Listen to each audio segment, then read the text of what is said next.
When I tell you guys Metagross sweeps, Metagross is sweeping. So, what is up guys, man? It's your boy, the boy, DilzOnline here, and today we got another video for you guys.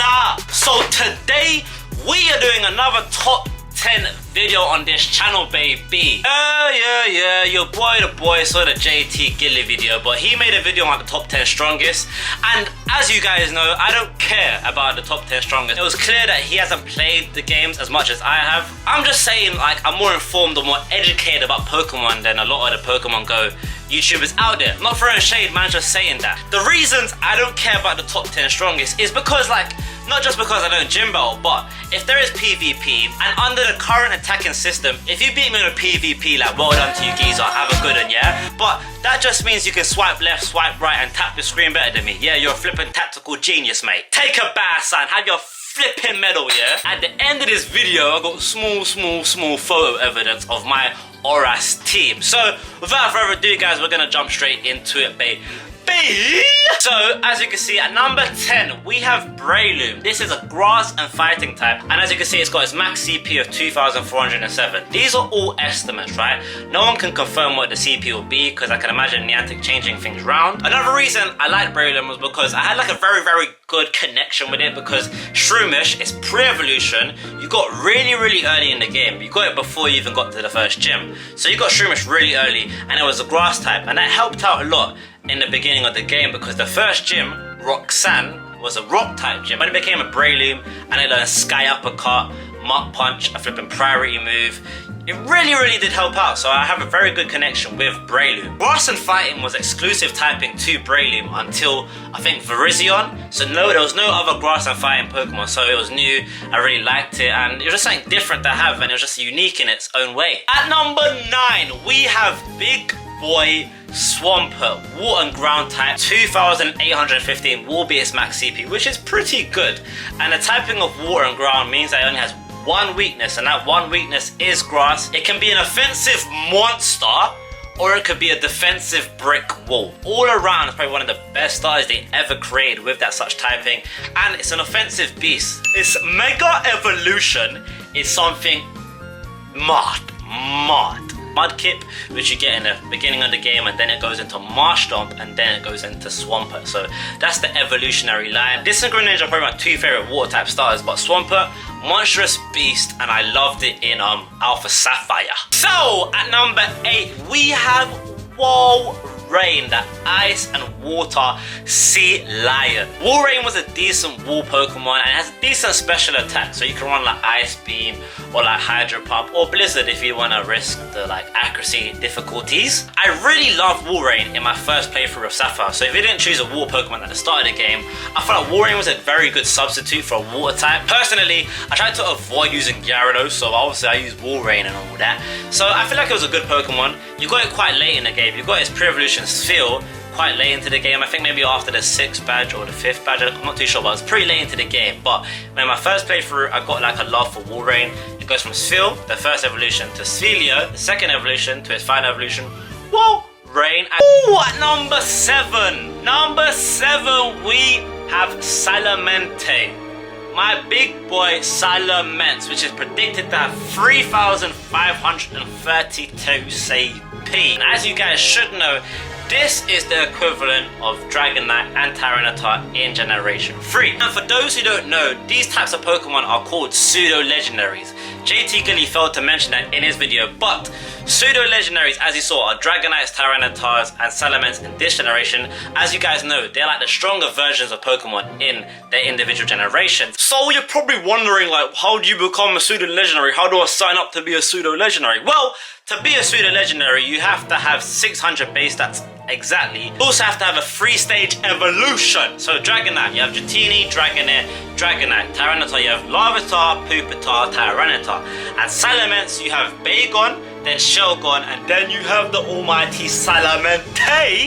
And you must have 1,250,000 XP at level 100. Unlike some of the other Pokemon which I mentioned, I didn't get the best like personal relationship with Salamence, because you got Bagon really late into the game. You got Bagon after the 8th gym. So that's the last gym before the Elite Four. At number 6, we have my favorite starter bond of this generation.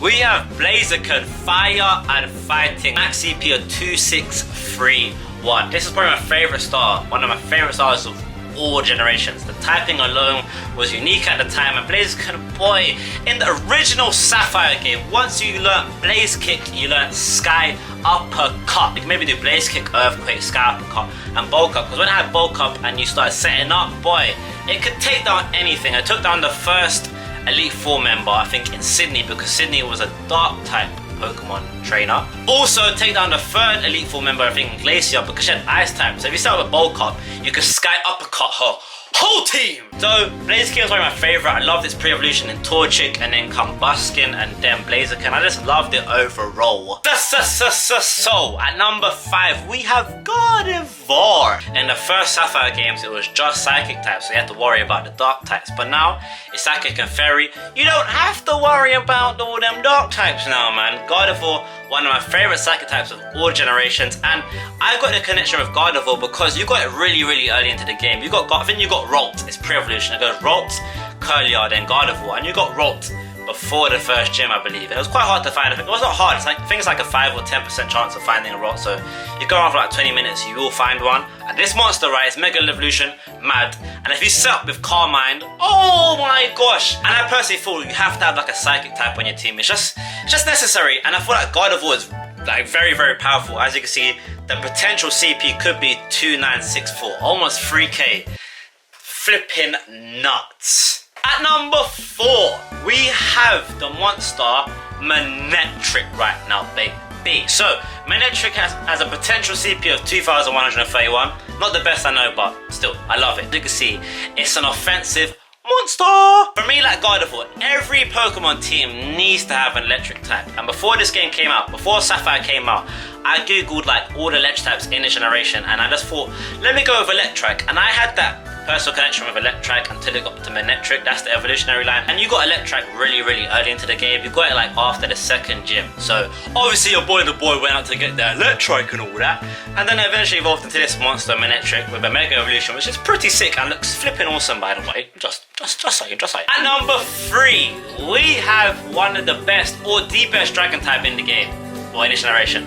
Besides Rayquaza, because we're not including Legendaries. Besides Rayquaza, this is my personal opinion, one of the best dragon types in all generations. Flygon is GOAT. Flygon's one of the GOAT-ish dragons. Like, as you guys know, dragons are always seen as like the OP like typing. Like, dragons are just cool. Like, dragons are just dragons. And this one, Grounding Dragon, with a potential CP of 2458. Got it quite early. I think you have to beat the 3rd gym, and you have to use Rock Smash, and then you have to go into the desert, but you have to have goggles to get the pre-evolution Trapinch. And its evolutionary line is Trapinch, then Vibrava, and then Flygon. It was quite a grind because you got Flygon like a level 45 or something like that, and Trapinch wasn't the best on one, so you have to grind it out and evolve it. So Trapinch wasn't really good, but the evolutionary line, it really does progress. It becomes a monster. Also, it can run a decent moveset. Most of the time I run Earthquake, Dragon Claw, Flamethrower, and Crunch.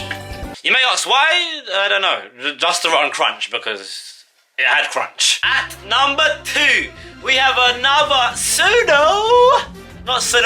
we have another pseudo legendary in Metagross. Metagross, or Metagross, whatever you want to call it, the Steel and Psychic type, with a potential CP of 3644. That's nuts. I used it in Oras more than I did Sapphire, because in the original Sapphire games, you didn't get the pre-evolution Beldum like until you beat the Elite Four. So it's hard to get a personal connection with Metagross because you didn't get until pretty late. In I think Oras, in the beginning of the game, they did like an event where they were gifting out shiny Beldums, and I got one of those, and I'll show you my team after this video, but you will see that pre-evolution is Beldum, which evolves into Metang, and then evolves into Metagross. So I didn't get the best connection with it in the original games, but I did get a better connection with it in Oras, and I love Metagross. I honestly love Metagross. This guy is an offensive monster. It's Mega Evolution, it's an offensive beast. I know they're called pocket monsters, but this guy is a monster. When I tell you guys Metagross sweeps, Metagross is sweeping, like, that's the opposition, right? This is the opposition, right? It's gone, brother. Metagross sweeps the whole damn team, and I love it. I honestly love Metagross, and a shiny version, flipping sick. And Metagross is just... It's just Metagross. What, like, I don't know what to say. Like, it's mad. It's mad. Let's just go on. I could talk all day about Metagross, but let's just go on. Let's just go on to number one. At number one, we have Milotic with a potential CP of 2967. This guy is a defensive wall. I can never get a personal connection with Milotic because originally, to find its pre-evolution Phoebus, right, was super hard. JT Gilly compared this to like Gyarados. Yeah, it's kind of like Gyarados. Phoebus is like Magikarp. Like Magikarp and Phoebus are basically the same, but like Gyarados is more offensive, whereas like Milotic is more defensive. So I just love her. I love her, bro. I love her, mums. I love Milotic, bro. I love Milotic. There's nothing more to say. I couldn't get the connection with it originally, but in my Auras playthrough, I was able to get a Phoebus, and I don't know. Like, look how beautiful she is. Look at her, bro. If you don't think she's beautiful, dislike the video again. If you don't think if you think she's beautiful, like it right now, bro. She looks buff. Milotic's just, I don't know what to say. It's honestly buff. But to find a Phoebus was so hard. And I think I remember you had to fish on like a specific like tile in like the water, and it was like super rare. Like it was ultra rare to find one. So that's why I never got one. But because I couldn't find one, I think that's why I loved it even more. So, as you can see on your screen right now, this is my team. As you can see, the bottom right, you can see my team. Look, Metagross is selected. Look at that, shiny Metagross. Look at that silver with the gold. No! As you can see, it has Hammer Arm for that dark type coverage, Earthquake for that fire type coverage, Psychic Zen Headbutt, Stab, Meteor Mash, Stab as well. The Lonely Nature ain't the best nature, but with the Lonely Nature, it does increase its attack stat, but does lower its defense. And as you can see, item, Metagross Ice, so it can Mega Evolve. And that's the rest of my team right there. We have Manectric down there, we have Blaziken, we have Flygon, Milotic, and Swampert. But I lost my DS. I think I left it at my ex-girlfriend's house. So I don't think I'm gonna get that back anytime soon. But I do want it because I want that Metagross back. I hope you guys enjoyed this video, man. I love talking about Generation 3. I could talk about Generation 3 for so long. So I really enjoyed making this video. Make sure to drop a like if you enjoyed the video. Let's aim for 10,000 likes. Yeah, bruv, man said 10,000 likes. You only got 4K subs. Yeah, so I want 10,000 likes, bro. Let's aim for that. We're aiming for 10,000 likes this video, man. Anyway, guys, like I said, I hope you guys enjoyed the video. Make sure to subscribe if you're new, because your boy, the boy, DilzOnline. Anyway, guys, hope you guys have a very good evening. It's been your boy, the boy, DilzOnline. Hey, y'all. Have a good evening, guys. God bless and safe.